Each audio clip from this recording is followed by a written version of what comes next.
కనుమరుగవుతున్న కూచిపూడి నృత్యకళను బతికించడానికి నాట్య గురువు గంటా శిరీష్ తన వంతు కృషి చేస్తున్నారు. శ్రీ పరమేశ్వర నృత్యకళా నిలయాన్ని స్థాపించి చిన్నారులకు కూచిపూడి నృత్యాలు, జానపదాలు నేర్పుతున్నారు. శిరీష్ దగ్గర నాట్యం నేర్చుకున్న వారు జాతీయ, అంతర్జాతీయ స్థాయిలో నృత్య ప్రదర్శనలు ఇస్తూ ఉత్తమ అవార్డులు, గిన్నిస్ రికార్డులు సాధిస్తున్నారు.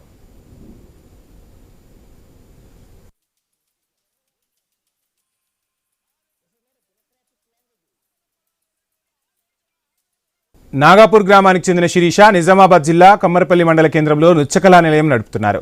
కూచిపూడి నాట్యానికి పూర్వ వైభవం తెచ్చేందుకు ఆమె చేస్తున్న కృషిని కళాభిమానులు అభినందిస్తున్నారు. కూచిపూడి నృత్యం ద్వారా మానసిక ఉల్లాసం, ఏకాగ్రత, క్రమశిక్షణ, తల్లిదండ్రులను, గురువులను గౌరవించడంతో పాటు చదువులో రాణించొచ్చని శిరీష తెలిపారు. నాట్య గురువు శిరీష శిక్షణ పట్ల శిష్యులు హర్షం వ్యక్తం చేస్తున్నారు.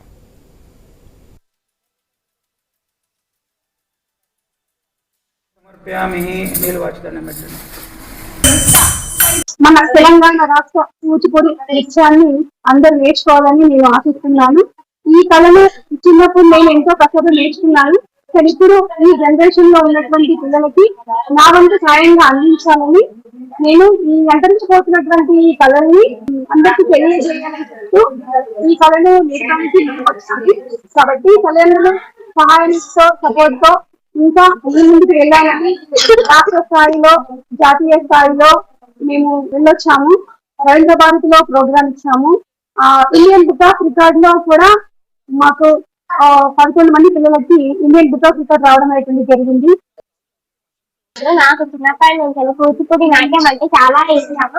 కూచిపూడి నేర్చుకోవడం వల్ల క్రమశిక్షణ పెరుగుతుంది, జ్ఞాపక శక్తి పెరుగుతుంది, పెద్దవాళ్ళకి ఎలా గౌరవించాలో తెలుస్తుంది.